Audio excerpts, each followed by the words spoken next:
మద్యం టెండర్లో ప్రభుత్వం గీత ఉపకులాలకు ప్రకటించిన 10% షాపులను తక్షణమే ప్రకటించాలని, వారికి టెండర్ ఫీజులు తగ్గించాలని జిల్లా సెట్టిపల్లి సంఘం అధ్యక్షులు చొల్లంగి వేణుగోపాల్ డిమాండ్ చేశారు.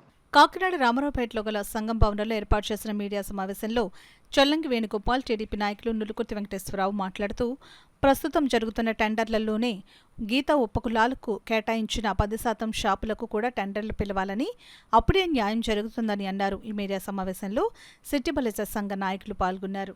సంబంధించిన వారి దగ్గర ఆర్థిక పరిపుష్టి ఉండదు కాబట్టి అంత తొందరగా ఇప్పుడు చెప్పి రేపే ఆఖరి రోజు కట్టమంటే ఆ డబ్బులు కూడా తీసుకోవడం కష్టం అవుతుంది. మినిమం మాకు అప్లై చేసినప్పుడు ₹1,00,000 కేటాయించాలని చెప్పి మేము ప్రభుత్వాన్ని అడగడం జరిగింది. మాకు ఏ అయితే దుకాణాలు కేటాయిస్తారో అవి ముందుగా మాకు ప్రకటించాలి.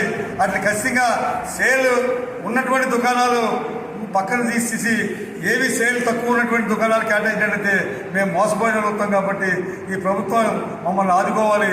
మా కుల వృత్తిని కోల్పోయి మా వృత్తిని మేము కోల్పోయాము. ఆ వృత్తికి సంబంధించిన షాపులన్నీ కూడా ప్రభుత్వం ద్వారా నడుస్తున్నాయి. కాబట్టి మాకు ప్రభుత్వం దృష్టి సారించి ఈ గీత ఉపకులాలకి కేటాయించాలని, వెంటనే ప్రకటించాలని ప్రభుత్వం యొక్క పాలసీ విధానం ఇంతవరకు తెలీదు. మేము ఇప్పుడు దాకా కమిషనర్ ఆఫీస్ తరఫున వెళ్ళాము, ఎవరిని అడిగినా తెలియదు అంటున్నారు.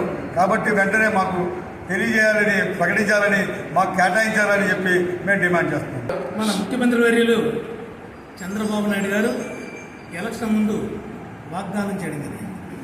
గీత కార్మికులకి, గీత ఉపకులాలకి మీకు 10% రిజర్వేషన్. ఆయన ఇప్పుడు మాకు తెలంగాణ రాష్ట్రంలో 20% అమలు అవుతుంది. కానీ ఇంటి పర్వాలేదు, తర్వాత 20% వెళ్తుంది. ఇప్పుడు ఆయన 10% రిజర్వేషన్ ఇచ్చినందుకు ఆయన అందరినీ కూడా గీత కులాల ఉపకులాల తరఫున మేము అభినందిస్తున్నాం. అలాగే గీత కులాలకి ఏ షాపులు ఇచ్చారు ఏంటనేది తర్వాత నోటిఫికేషన్ ఇస్తారన్నారు. ఆ నోటిఫికేషన్ ఇచ్చినప్పుడు మేము డిమాండ్ చేసేది ఏంటంటే మంచి షాపులు ఇవ్వాలని కోరుకుంటున్నాం.